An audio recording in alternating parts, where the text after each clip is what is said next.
Angelo Crema ha appena conquistato il terzo gradino del podio delle Kinderia 2013, vincendo 2-0 la finale contro Verona con la sua Trento femminile. Angelo, le prime sensazioni da terzo classificato?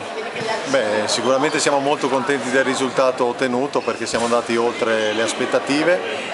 Abbiamo effettuato questa finale terzo-quarto posto, abbiamo effettuato una buona prova, le due squadre erano tutte e due entrambe molto stanche, quindi i livelli tecnici si sono un po' appiattiti e abbiamo avuto la fortuna e siamo stati bravi a sfruttare i momenti importanti, soprattutto nel secondo set, e girare il set a nostro favore, insomma. Che partita è stata questa contro Verona?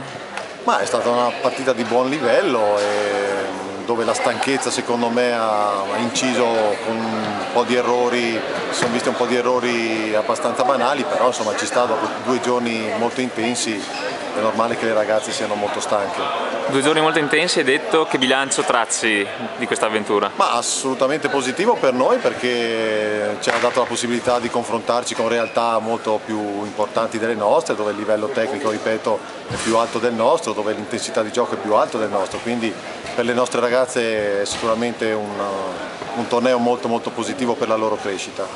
E allora facciamo ancora i complimenti a Angelo e a Trento femminile. Grazie.